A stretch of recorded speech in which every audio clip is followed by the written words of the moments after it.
Hello and welcome to Student Affairs Live, the weekly web show for student affairs professionals in higher education. We broadcast live on the Higher Ed Live network every other Wednesday. And today we have a special live edition from Tampa, Florida with the ACPA Convention. We'd like to invite you to follow along on the back channel at Higher Ed Live or at ACPA 15. We look forward to talking with you today. I am your host, Heather Shea from Michigan State University. And I'm Tony Doody from Rutgers University, and we are broadcasting live from ACPA's National Convention in sunny, beautiful Tampa, Florida. We are fortunate to have on our back channel today, feeding us questions and comments, Rutgers' very own Robin Janice. Thank you, Robin. And we are, as Tony said, brought to you live from Tampa, Florida. In the next hour, we're going to cover everything you possibly want to know about the convention here. And while we're following live on the back channel, we also have a couple members of our studio audience. So we'll be hopefully getting some questions from them as well. Before we introduce our guests, we want to just give a quick shout out to our producer and sponsor. So Higher Ed Live is produced by M. Stoner, a marketing communications firm that deals with higher education institutions with marketing, branding, strategy, web design, and more. And Student Affairs Live is also exclusively sponsored by ACPA, College Student Educators International. The pairing of ACPA's partnership with Higher Ed Live calls attention to professional development delivery with the strength of a renowned professional association. We publish the Journal of College Student Development as well as About Campus. So convention is finally here after more than a year in planning. We're going to talk today on today's episode about what it takes to put on an international convention of this magnitude. We are going to give some tips, best advice for how to navigate and take advantage of all the educational and networking opportunities over the next few days. And we'll also learn a little bit about the town that we're staying in, Tampa, and some of the restaurants and attractions that you can take advantage of. So perhaps we can start off with our guests introducing ourselves. We'll start with Kristan. If you could just tell us a little bit about your role and the thing that you personally are most looking forward to over the next few days. Hello, my name is Kristan Skendall. My day job is with the University of Maryland College Park, and with ACPA, I'm serving as Convention Chair for the 2015 convention, working with a wonderful team of folks who helped make everything happen. I am actually most excited about all of our speakers that we have coming. We have Jose Antonio Vargas, Ibu Patel, Steph Hammerman at our opening. We have Jillian Kinsey and George Koo as one of our plenary sessions. And we have Laverne Cox and a bonus Michael Sam on Sunday for our closing session. Having all of that lineup of speakers is something that I'm really looking forward to. Outstanding. Ken, how about you? Oh, a great opening. So I always look forward to the opening. And I have a special role this year, and then I have to make some remarks there. So I'm obviously pretty focused on that opportunity. I think the Idea Generator program is really a cool idea, something really different and unique, a way to really draw in the participants in a way that sometimes sessions don't. We have a great marketplace this year, probably the best ever. And so we have lots of partners and exhibitors and folks, and there are a lot of activity scheduled there, which is sometimes different. You know, for exhibit halls, oftentimes are not places where there's lots of activity, but the marketplace is really going to be a fun place for us. I'm excited too about the significance of the 50th anniversary of the Selma March and the panel that we have scheduled for Sunday morning. That'll be a great opportunity for us. Certainly looking forward to the Culture Fest. I think that'll be a fun activity. So, you know, it's a great program. These folks have done a great job of putting the convention together. And I should say, in case you don't know, Ken Porterfield is the president of ACPA. That was kind of an important omission. What else do you do? So I'm also the vice president for student development at St. Louis University and completing my term as ACPA president. Great. Joe. Hi, I'm Joe Janice from Borough of Manhattan Community College at ACPA. I'm the chair of technology and innovation. I think what I'm most excited for is all the little details that we've set up, from the self-check-in process at registration, which is new, to Idea Generator, where we are experimenting with new ways to get people engaged, from engagement cards, which you'll see all over the place with these little prompts. So if you're sitting alone in an education session, you might see a card that gets you to start to think and get you to post some things online. Pachakacha has got to be the highlight for me, just as a past speaker and being able to see the new lineup of speakers that we've arranged.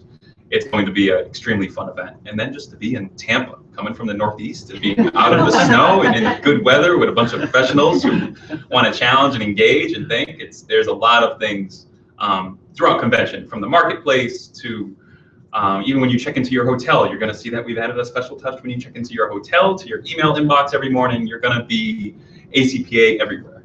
So it's really excited to see all the ideas come together. Yeah, I can see just a little bit of excitement out of this. This is great. So Kristan, I know you've been on other convention planning teams.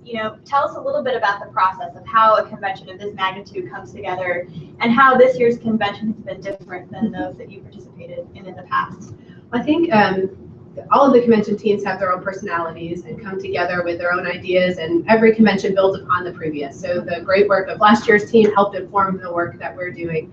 I think there's two pieces that have made this experience really unique. One is the process of how we've come together. For the first time, we had an open application for people who wanted to be involved in the convention planning as a way to help the pipeline to leadership and engagement. So we have members of the convention team that I had never met before we came together, which is a new way for ACPA to engage with all of our constituents. On the content side, I think the way we came together around some of our new and innovative ideas around the marketplace, like language changes, the welcome center, and really being able to have some flexibility to implement those changes this year.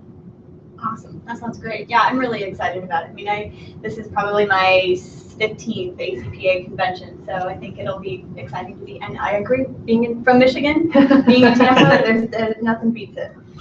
So, Joe, this question's for you. If you're watching along here live and you could not, for some reason, make it out to Tampa, what are some other ways that you could engage in the convention experience? Definitely. So if you're engaged in Twitter, download TweetDeck. Start following the hashtag ACPA15, not ACPA 2015, ACPA 15. Check out the registration page. We have a digital pass where you can have video, not only live stream Higher Ed Live episodes, but there's different live streaming options for some speakers, for some education sessions. You'll have, I think it's 50 hours of content that you'll be able to download and watch and engage with. The back channel, and really you can text me if you don't have Twitter and I'll engage with you that way, but there's many different ways, whether it's through Hangouts, Google Hangouts, through the back channel on Twitter, Instagram, engaging on the Facebook page. Just be on the lookout for that hashtag, because I think we're using it on every single social media channel. So last year there were over 50,000 tweets during the convention experience.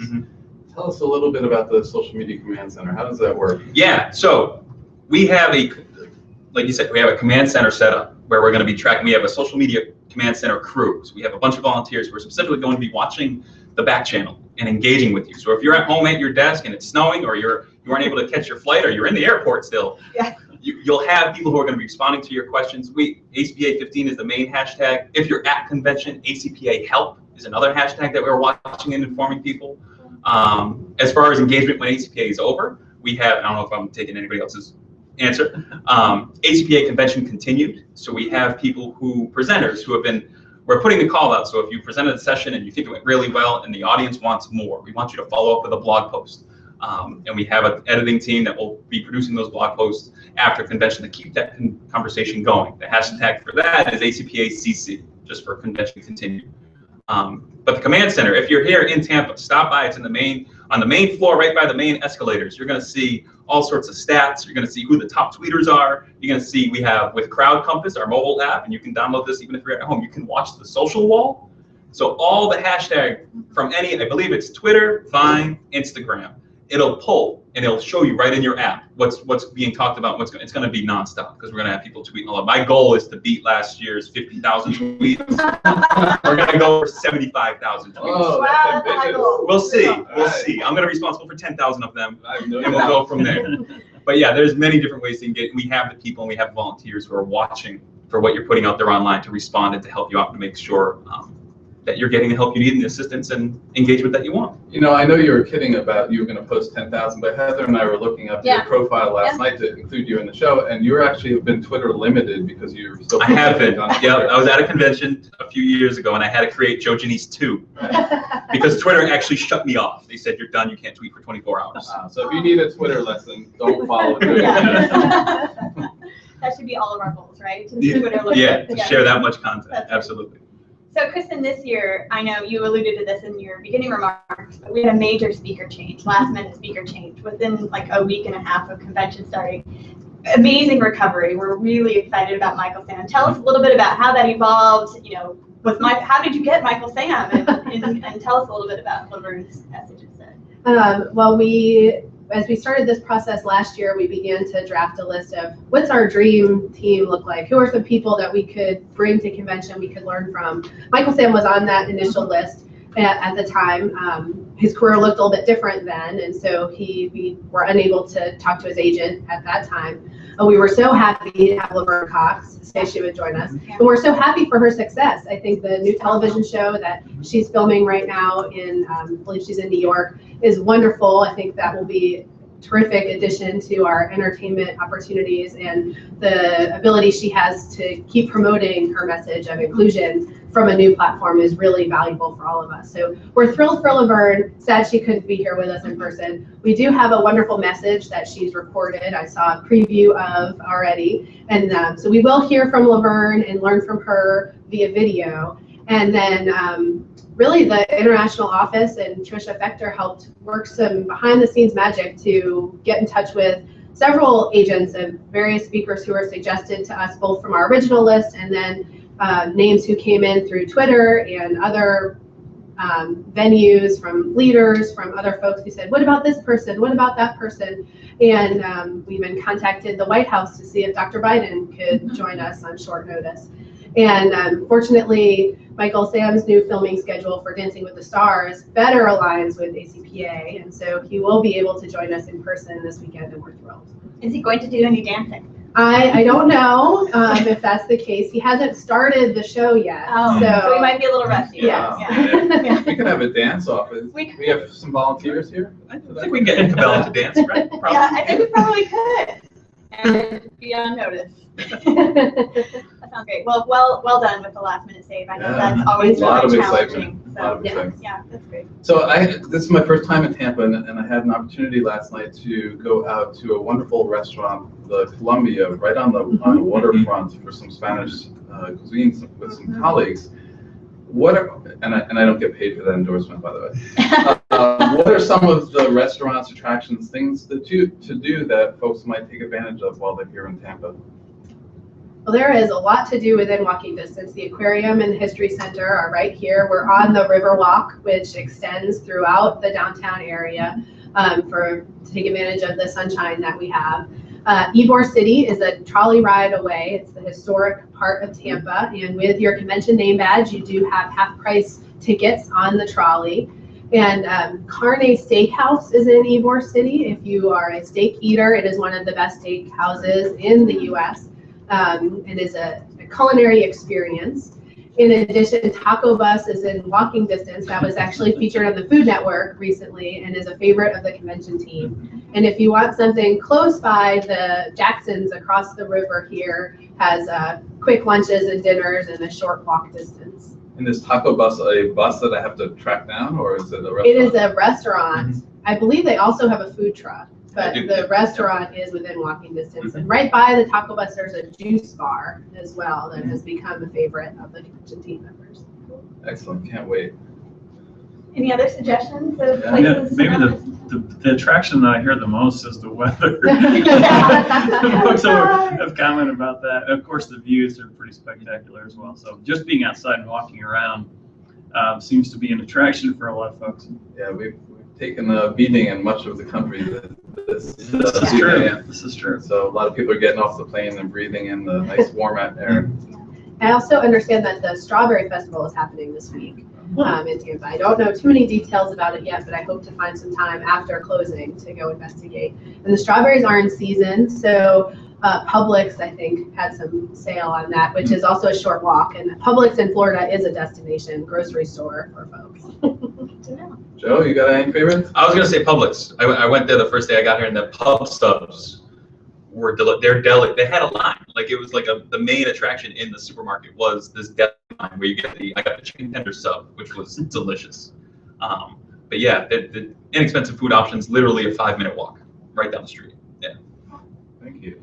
So part of the convention is to gain, involvement and volunteer opportunities with the association. Can you talk a little bit about how folks when they arrive on site can get involved with ACPA, and then how they might be able to continue that involvement after this? Sure.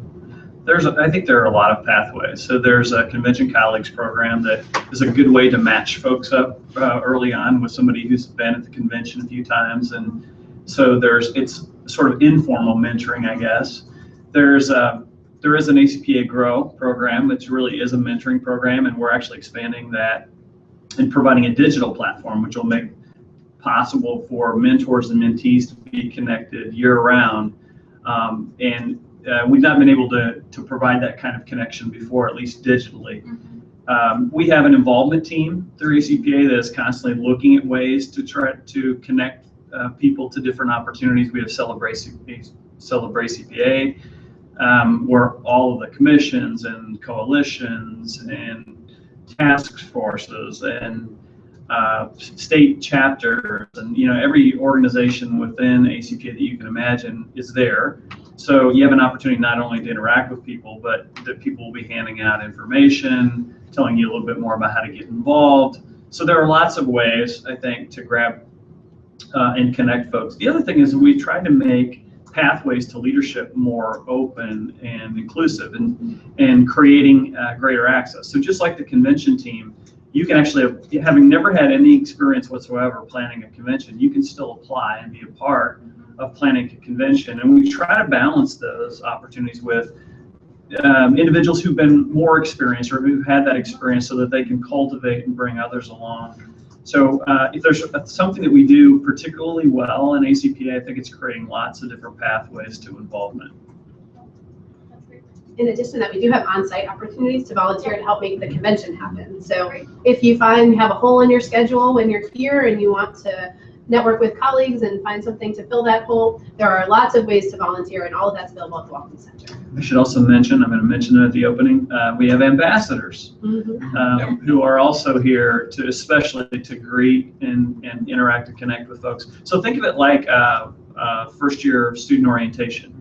So we spend a lot of time in first year student orientation really looking for students who may not be connected. They may stand off to the side, or they may not be participating. The ambassadors do a great job of trying to pay attention and making sure that everybody feels really included in this convention experience. Do they have ambassador shirts? How will they be? They do. They'll have ambassador shirts. They may even have Ask Me buttons. I'm not sure, but they will definitely be worked. So, if I'm a new professional, what could you suggest as a potential agenda? What are some of the components that are, say, these are some of the educational programs, these are some of the major events that you should attend over the course of the next few days? What might their agenda look like? I think the exceptional practice programs, which is a new program type for this year, are a great way to get some ideas to bring back to campus for that first or second position. We used to have what are called promising practices, which were sort of a 60-minute show and tell of what you might do on your campus. What we did was this year we condensed those down, and now there are 2 exceptional practice showcases per 1-hour block session, and they're grouped by type. So it might be a first year experience session, there might be a student success session, and so you can really gain some valuable knowledge from our colleagues and bring that back. And there are at least one exceptional practice program offered throughout every time slot that we have at the convention. So you really have worked to offer different kinds of educational opportunities and even different length opportunities. Mm-hmm. Someone want to share some of the unique program formats that you have? You mentioned Pacha-Kacha, the opening talks are a different format. Maybe you can explain to folks who might not understand. Yeah, so there's, well, Pacha-Kacha, you can hear something in 6 minutes and 40 seconds. So it's going to be 20 different talks all in a row. Genius Labs, down in the main convention center, 20 seconds. 20 seconds. 20 minutes. Yeah. 20 seconds for Pacha-Kacha. 20 minutes. You can sit down. You can learn about different technologies. I know one of the ones I'm looking forward to going to is if you've heard about Canva, which is a great graphic. I'm not even sure what it is. I know it creates pretty things. So there's a 20-minute workshop on how to use that tool to create better advertisements and better marketing. There is life labs happening in the marketplace. So it's the Genius Labs were so successful last year, and it was all based on technology. So we figured, how do we expand that into different skills? So in the marketplace, you have life labs, which I'm trying to think of some of the ones off the top of my head. I know Vernon Wall's doing one about Social Justice Training Institute. I know we have someone talking about how to utilize your LinkedIn profile, and somebody's doing retirement options, I believe, and managing your finances. That's another. Oh, that's great. Yeah, so that's 20 minutes. And the other one, and I know there's 2 tracks. We're trying something new with the accredited track where you can get the certificates of learning participation. Yes. Okay. As part of Right. the My Portfolio launch.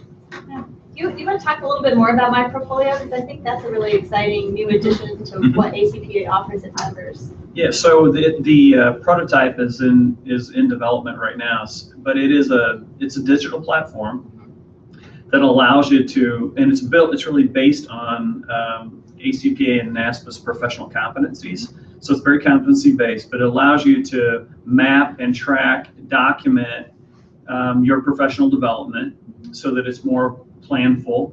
Eventually we'll have the ability to have a peer review, so you can get feedback on an ongoing basis. So if you think about career development, professional development is an important part of that, as is formal education, graduate programs, but there's this experience that you can get professionally, obviously through associations and a whole lot of other places. And this is a way for you to really be more intentional about that. But it also will be able to sit on top of ACPA video on demand, so you can literally get professional development at your desktop 24/7 in 55 different languages, which is pretty amazing because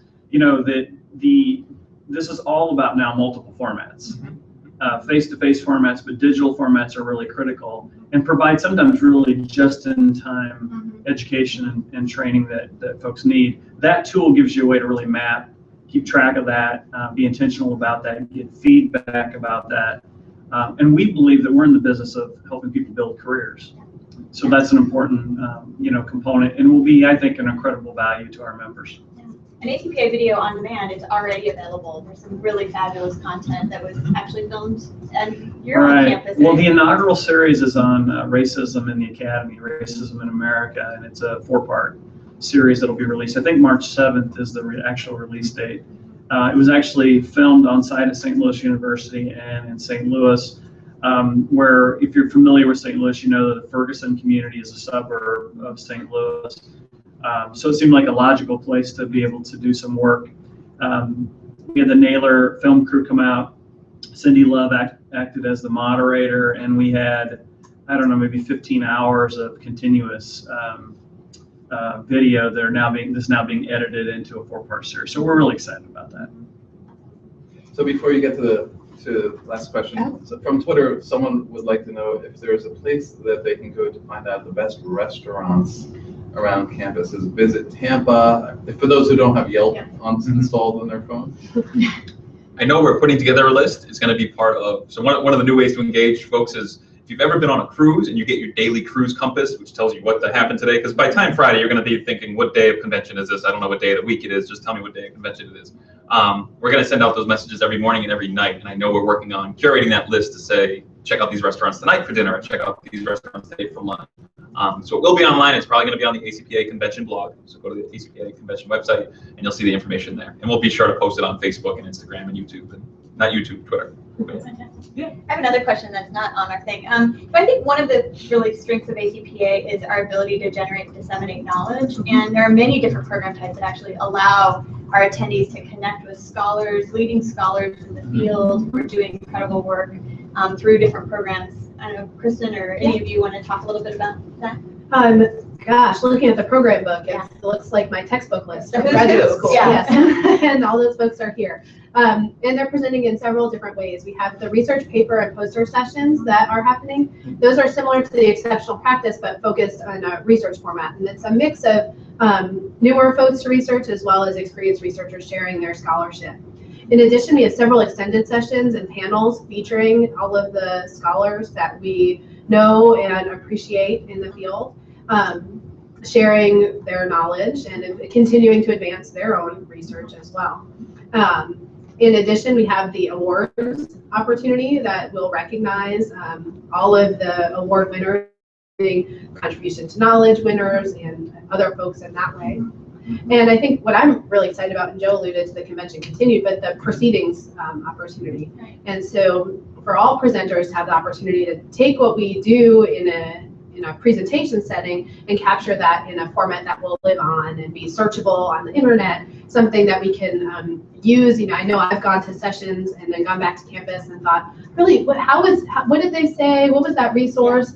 And I have to email the person for the PowerPoint. But now we'll have an opportunity where that's captured in a way that's tagged and searchable so that I can also cite that. If I'm doing a proposal for a new project in my campus and I want to be able to support XYZ new program, I can say Rutgers does this and cite the program that you did at the convention from that proceedings blog. That's fantastic. So Joe, I have another question. Last year, after convention season, you were a guest on one of my episodes we were talked about. So now convention season's over. What do you do now? Yep. I'd love to hear from each of you kind of, before convention starts, how do folks make the most of this experience so that they can then articulate that learning into their practice or go back to their grad school, or whatever they're doing in terms of their faculty work. And so I'd love to hear some of the thoughts that you shared. Do you remember? Yeah, so I think to keep the learning going, one of the great things about the app we're using this year, Crowd Compass, is the presenters had the option to create a profile. So when you're looking through Crowd Compass and you want to go to this session, you can click on who's presenting, and they had the opportunity to put their LinkedIn URL, their Twitter handle, I think their email, a bio, so you can actually see, instead of going to the program book and then using Google and trying to track down their institutional email, presenters had an opportunity to make their profiles. So that's one way to stay in touch after you went to a really interesting session. Keep in touch with the presenters. If you're still here and convention hasn't exactly kicked off yet and sessions haven't happened, I always take advice from a good friend, Becca Fick, and she says, come to convention with learning goals. Look at your schedule, figure out exactly when you come back to campus, you can say, I learned this. And I've made the mistake of coming to conventions and conferences before, I'm just gonna go. And it's fun, you meet people, but at the end of it, what'd you learn? Well, I learned some great places to eat, but come here with goals so you know exactly what you want to get out of it. And then stay engaged, keep the conversation going. The hashtag doesn't need to end on Sunday. The ACPA 15 hashtag can keep going right until 2016. But keep that conversation going online, connect with the presenters, keep emailing, set up, if you're the only person from your institution, set up a lunch and learn and say, hey, here's what I learned. Let's continue the conversation here on campus. Because if you've gone to a session and you've taken good notes and you've connected with that presenter, bring them into Google Hangouts so they can run the session for your staff. There's lots of great ways. And find me and I'll tell you more. Do either of you have thoughts on continuing networking? Well, I always encourage, our staff to come back and be prepared to do a program on the campus. So, and sometimes it's a summary of a number of things. But so that investment that you're making in folks and their professional development can also benefit others if they come back and share that information. So that's one thing. The other thing is I think Joe's right. If you really know what your goals are when you come, you can be really intentional about building a little knowledge community, a little network of folks that you can not only talk with at the convention, but you can stay with over time to say, hey, I'm really working on this. A few years ago, good example, we were working on student success coaches. And I found 4 or 5 other institutions here at the ACPA convention that are working on that. So I passed that information along to our planning team, and they've continued to dialogue in the conversation. What's working well on your campus? What's not working well for us? And I think it's that networking opportunity that we talk about that, but if we're really focused and intentional about networking, our opportunities grow exponentially, and the rigor of our practice improves as well. So be intentional about that. I think that's a great piece of advice. Do you want to add anything? I think those are great suggestions. The only piece I would add is taking advantage of the formal and informal learning opportunities that we have while we're here. The conversations I have between sessions with colleagues are sometimes I learn as much from those conversations, and that's something that I try and continue with folks I meet here that are new and folks I've known for a long time, that we don't just have to meet once a year in person, but we can engage in social media, we can have a phone call, have a Google Hangout, and start thinking about how can we stay in those conversations over time. So we have a question from our live studio audience. Excellent. Stefano? Stefano, thank you, from University of Buffalo. He asks 2 questions for each of you. What's your #1 tip for first-time attendees? And likewise, what's your #1 tip for some of our seasoned veteran attendees? You start with me. Sure. All right. I like energy. Yeah. Right. I need to get you a Red Bull. So yeah. So I think I mentioned it last year in my PK when I was putting together all about networking. Is know the value that you bring to the conversation. Know if you're going to walk up to Kent, you're going to walk up to Tony, you're going to walk up to Heather, whoever you're going to walk up to. Know the value you bring into that conversation. Know that here's what I can offer you, or here's the knowledge I'm bringing to the table. I want you to add to it. I want you to challenge it. I want you to help me learn more about it. And then know what you want to get out of the conversation. Do you want to just get a business card? Do you want to get an email? Do you want to get an hour of their time during convention, or a half hour of their time next week? Because that's the hardest part with convention. Is the energy is going to be here, and you're going to be excited. You're going to get back on Sunday. Monday, you're going to have an inbox full, and you'll say, oh, I'm just going to wait until the end of the week. And the week's going to come, and new crisis is going to happen, and pretty soon you're going to forget everything that you connected with that convention. So one way for new people, first timers, know what you want to get out of it. Know if there's 5 people you want to meet, go out there and say, hey, here's who I am, here's where I'm from, here's what I want to learn more about. And let them talk, because they want to talk, right? People love to talk about themselves. Let them talk. For seasoned people, go outside your social circle. Like, take a break and say, all right, yeah, everyone's going to dinner. I'm going to go somewhere else, or I'm going to hang back at this social. I'm going to hang back at this meeting and meet some new people. Because we get into our routines, and it's very comfortable to just stay with your friends or stay with the staff that you came with. Take a break out and either go down to breakfast early. Breakfast, especially at the embassy, was bustling. Happy hour at the embassy. Lots of people there. Separate yourself out and meet some new people, because you're going to find that new pro that first time, or maybe not as a new pro, a new member to ACPA who's looking for someone to connect with, and that's going to give you an opportunity to do so. Great. Okay. So for new folks, so I always say, do something that really stretches you beyond your comfort zone. Mm-hmm. And so what I observed when I was a new professional, and what I observe now, is that a lot of times we're clustering with the group that is about where we're at in terms of our professional journey. So we cluster and we interact with other new professionals.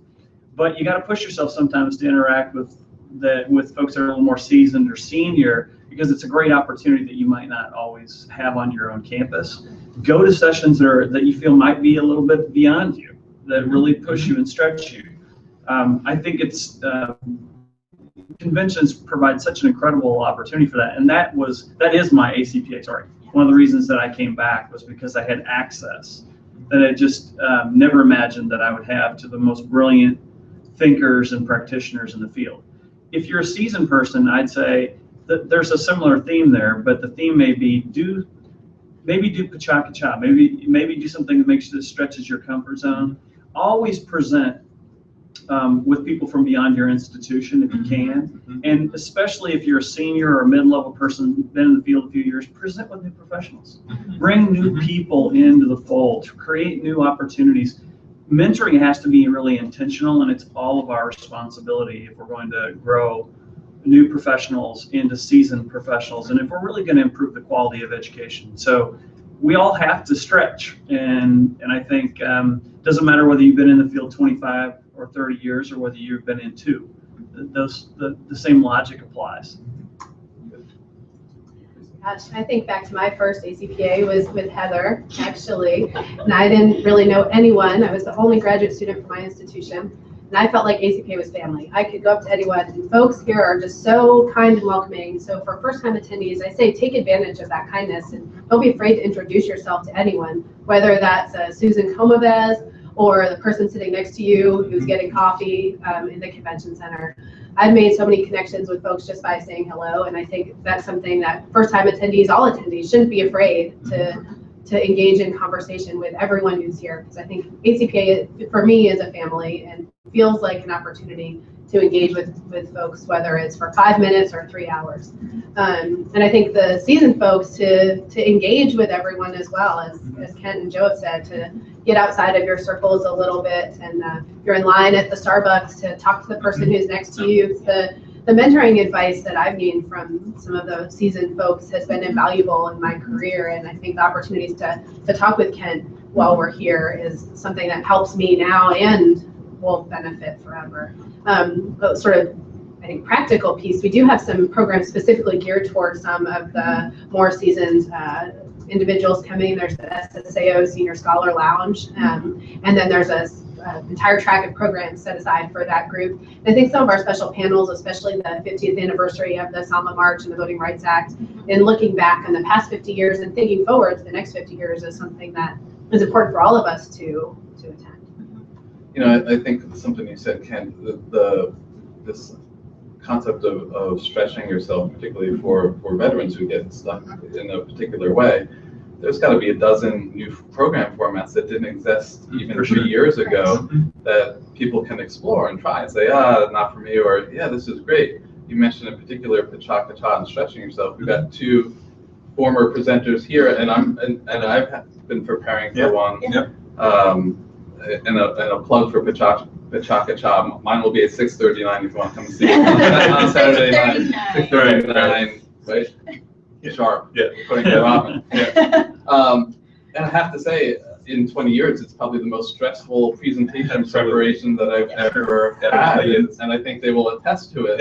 But it is really a focused, efficient message with high visual component to it, which is really a unique format, and it got a lot of popularity last year. Yeah, I really enjoy. I mean, just speaking from my own experience, I agree. I put the most time into prepping that 6 minutes and 40 seconds and rehearsing and going over and over it. Yeah, it was a lot of fun. But I think the other cool piece about Pachaka-Cha is we're recording them, so those are available online. People can go back and watch. Don't watch mine. Watch Joe's. Much better. But I think it's a great way, so convention content lives on, and we all contribute, beyond the convention in lots of different ways. And I think that's one of the things that I've taken away as well. Do we have another question from our audience, or yes? Oh, we do. Oh, there's another one. Excellent. Oh, there will be after the Pachaka-Cha presentations, there will be an opportunity to meet the presenters, and it is quite an all-star cast of presenters. Not me, I'm not one of those. But there are others who you'll want to, as you said, it's an opportunity to just connect, and there's some great scholars and well-known practitioners that'll be part of that group. So what a wonderful opportunity, particularly for new professionals, to come and meet some folks that they've either read or followed or gone to an educational session on. And that takes place from 10 to 10:30. Yes. So another one. What do you suggest to spread the knowledge gained at the convention with colleagues at home so that the experience doesn't end on Saturday? So you've kind of talked about that, being more intentional when you go back and sharing through either a presentation or maybe a shared document that other people can learn from that experience. Yeah. I mean, I know as a supervisor, I used to look for my staff members to write up or share at a staff meeting, or have, like Kent said, some kind of program outcome that they would share. But do you all do something like that in your roles? Or I think for myself, I try to write. I try to take the time and reflect, and it's a great breeding ground for a blog post. If you don't have a blog, don't worry about it. Just write it out anyway. You can post it on anybody's blog. Just when the connection you make here at convention, somebody will host your blog post. But write it out so you can think about your learning. Even make a reflective video and say, all right, here's what I learned. Just so even if it's for your own collection, you can go back when you attend convention next year. You'd be like, all right, let me watch the professional I was last year and see how much I've grown as a result of the experience at Tampa Bay. And that might be just a cool memento to have for yourself. But yeah, share it, talk about it. Because the only way you're going to retain your learning is if you start teaching others, hey, I learned about this thing, and kind of just keep telling the story about what happened in Tampa. So when you go to Montreal, you have even more stories to share. Maybe you're presenting what you learned here. I think about ACPA, my research is on immersion programs, specifically with alternative breaks. And I always come to ACPA and I feel like it's an immersion for me in the professional development. And so how do you re-enter back into that real world after you leave? And I think part of it is taking that energy and helping what's your 30-second elevator pitch? What can you say when people say, how is ACPA? How can you take that experience down into 30 seconds and share that and get other folks excited about the opportunity? In addition to doing all of the great tips that Kent and Joe and you all talked about with presentations for colleagues and blog posts and reflections, but how can you have 30 seconds in the elevator with your vice president, how can you make sure that that person knows how valuable this experience was in a short amount of time? Yeah. I want to ask a little bit about next year's convention, because I know we're doing some really intentional things to think forward to Montreal. It's really exciting to have an international convention for an international association. Can you talk a little bit about what are the things that we're doing here in Tampa that, as people look forward to the future, might want to participate in? Yeah, ACPA 16 is our first ACPA convention held outside of the U.S. And we're very excited for that opportunity.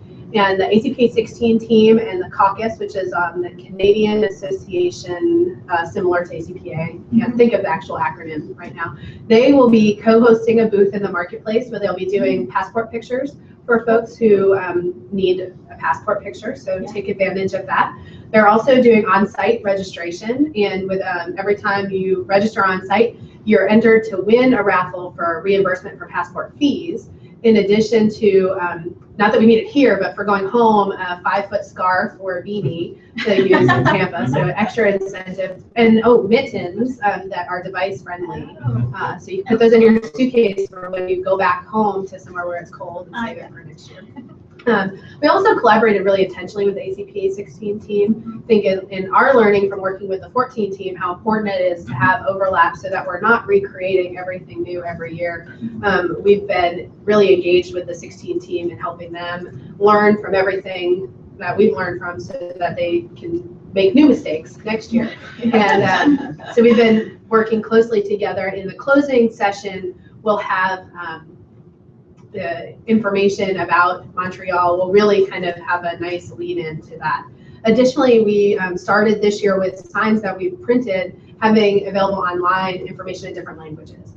Montreal is a French-speaking city, and so being prepared for what that looks like and knowing that our members speak many languages. And so if you go to the schedule at a glance, there are links to having the schedule at a glance in multiple languages in preparation for next year. In Montreal, we'll have signs in English and in French. Very cool. What else do we want to know? I just want to acknowledge University of Buffalo bringing it with the questions. Charlie Baxter, thank you for that question right there. Sounds good. Anything else that we didn't talk about that you want to make sure that we mention today? I think there are some significant anniversaries happening this year. 2015 is the 25th anniversary of the Americans with Disabilities Act. We've tried to incorporate some passive programming around universal design and access and thinking about, where are we at and where do we still need to go in terms of accessibility. And so all of our registration counters were designed with universal design in mind. The website was designed with universal design and helping us think about less accommodation and more universal design. Yeah. We talked about the 50th anniversary of the Sama March. It's March 7th, so right when we're here. I mean, it's that day. It is while we're here. And thinking about everything that's happened in the U.S. recently, I think there's opportunities for real dialogue about what is our role as people and as educators, and how can we continue to move that forward. And what's happening in Alabama now, even with marriage equality, is harkens back to where we were 50 years ago. Within ACPA, there are several groups that are celebrating anniversaries, and it's the Standing Committee for LGBTA's 30th anniversary. They're doing some really exciting programs on site. The Paul Hart 5K is while we're here raising money, so if folks are running and taking advantage of the nice weather, it's a great program to take advantage of. In addition, Cabaret will be on site, and so it makes the movement from Pachacacha to Diamond Honoree to Cabaret much easier because it's all within a few feet radius. Yeah. And I think that collaboration is something that really excited about helping the Standing Committee celebrate the 30th anniversary here in Tampa. And the Standing Committee for Multicultural Affairs is we've collaborated on Culture Fest, which has taken a new format for this year. And so the opening really will flow from our speakers and welcome to Celebrate CPA, where we can learn about all of the different MC groups and who we are as an association, as well as get those hugs into all the people that we haven't seen in a year. Followed right by Culture Fest, a demand for justice, which will really address what I just mentioned in regard to Ferguson and issues happening in Alabama, and a call to action for all of us. And I think these are all things happening outside of the 658 educational sessions that will be happening while we're here. So from a formal and informal learning, I just can't wait for this to get started. Yeah. So when does it kick off? tell us a little bit about the schedule for the days. Yes, well, tomorrow, Thursday, March 5th, I think that's tomorrow, Yeah. at 4 p.m. Eastern Time, we will kick off with our opening speakers. Though for some of us, it will feel like mid-convention at that point. Yeah. And tomorrow night we'll go until 10 p.m. with the CMA social wrapping up.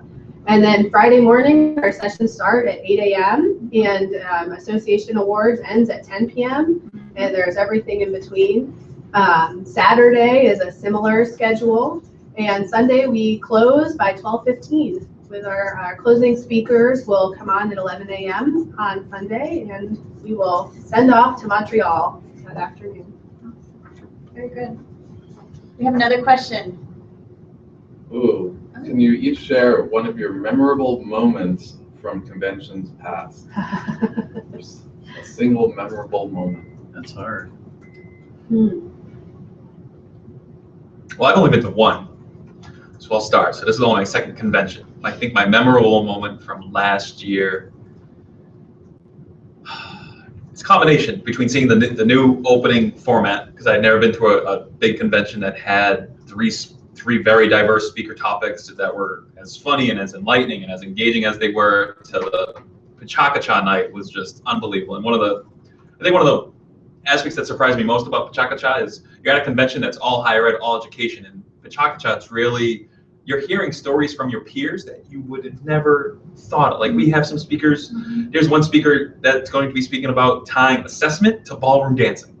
An example of last year is sustainability. And it's like, but it's a higher ed conference. Why are we talking about sustainability? And just the stories that you're going to hear from spoken word. Some people, we had a speaker who did spoken word. We had the speaker topics just range all over the place. It's almost like attending a full convention in a matter of about 2.5, 3 hours, because you're going to hear from so many different topics that gets you wanting to learn more about that topic. So if I had to put one at the top of the list so far, it's Pachacacha. Will still always be the highlight. Yeah. So I would say last year's convention was really a page turner, I think. I mean, in terms of a convention experience, it was a very different convention experience. So that really stands out. Maybe it stands out because it's the most recent one that I recall, but it does. But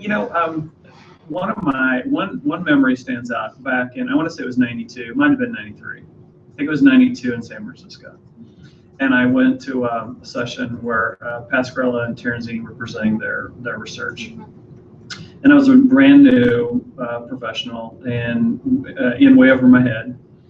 But I remember I was really transformed in that session in terms of, it just elevated my thinking about so many things and opened doors. And I remember one thing specifically about being in that session, there were a lot of panelists that were responding to the work that the two researchers had done.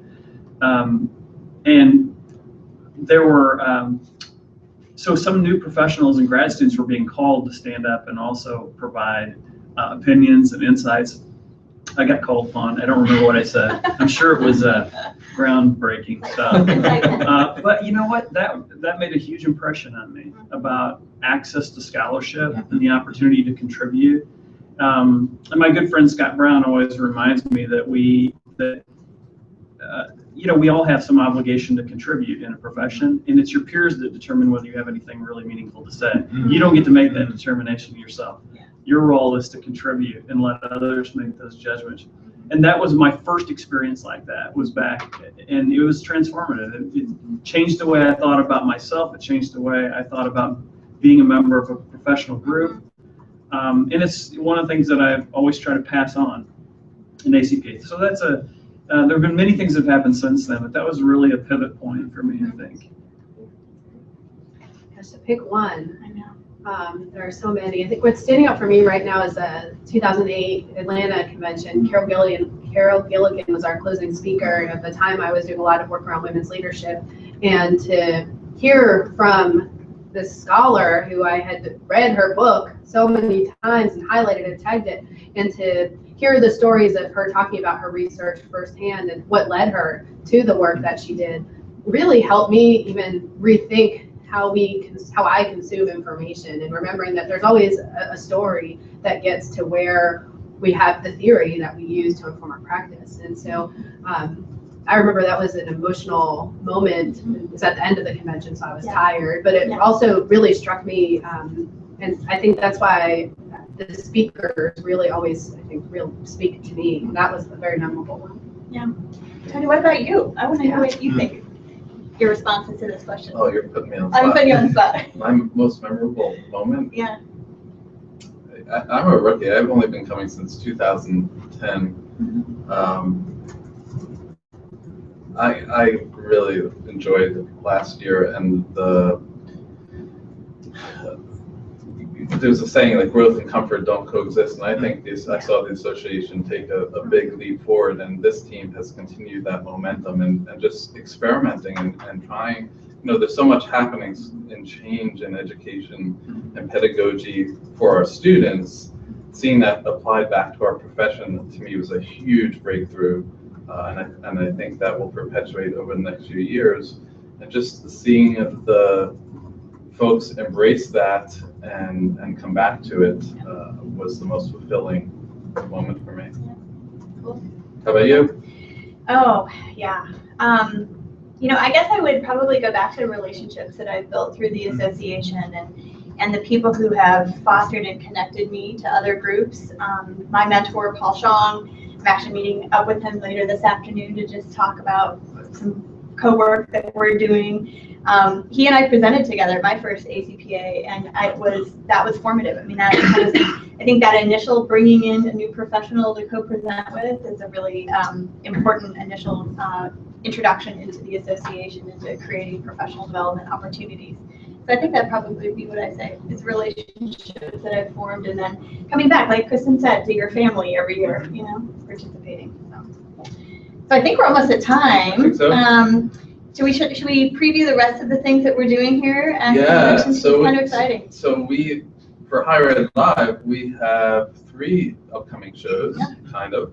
On Friday, we will have a live broadcast of this new innovative ideas generator program, and Heather and I won't be hosting it, but we'll be broadcasting it. And the topic is narrowing the gap from